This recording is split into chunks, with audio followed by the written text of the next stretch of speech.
Blessings, everyone, in Jesus' name. I want to talk to you about something very crucial in our spiritual walk, especially now that we are getting closer and closer to Jesus' return. You will be pressured more, you will be tested more.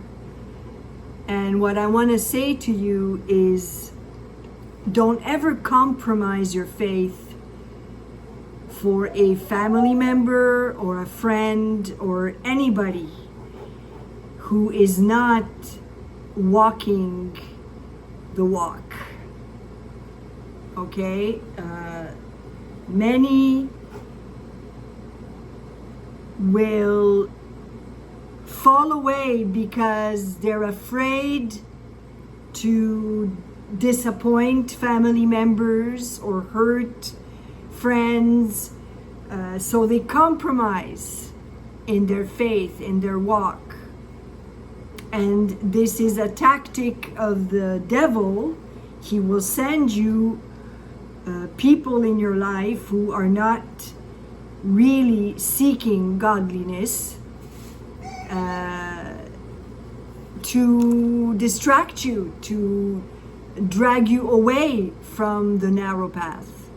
I know I've experienced this, and I see how in other fellow believers it's also happening in their life, where they had very faithful brothers walking with them, and then all of a sudden they disappeared. They went back into the world. They went back to their old ways. And yes, they were very upset. They tried to reason with this person and warn this person that if he continued like that, he risks losing his salvation. But this is where it has to end. You can warn them once, twice, 3 times, that's it. If you see that there's a danger of you falling into their ways, you have to run away. Remember, you're the only one responsible for your salvation. No one else. And you cannot compromise your walk to please anybody. If they want to follow you, great. We will walk together. We will worship together. We will pray together. We will encourage one another together. But if you decide, oh no, today I'm not, I don't feel like praying, I don't feel, oh why, come, let's go do something else. No, I'm sorry. I'm not interested.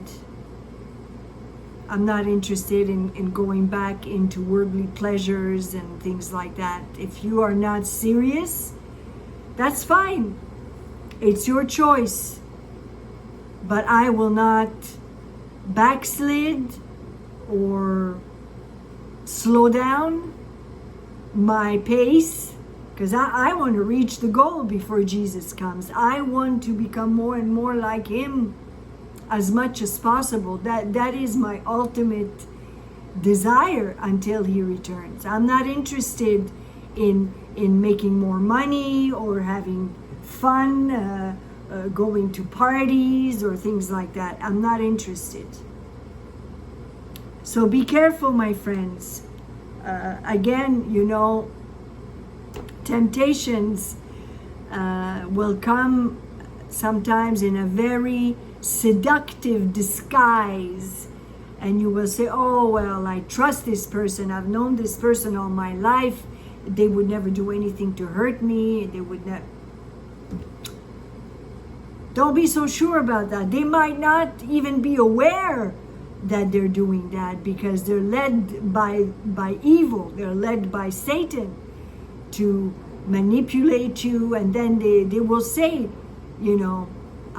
provocative things like, oh, you don't care about me, You can pray anytime, you can worship anytime, but now that I want you to do this one thing with me, you turn me down. You always put Jesus before you don't love me, you don't care. I'm sorry. Believe what you want. God comes first. You may have to break up with this person, detach yourself completely from that relationship. So be it. It's better to lose people than to lose God. Okay, so Jesus never slowed down, never compromised. When he preached, he gave his instructions, what people needed to be his disciple. If you want to be my disciple, you'll have to obey these commandments. If you're not willing to obey all of them, don't bother following me.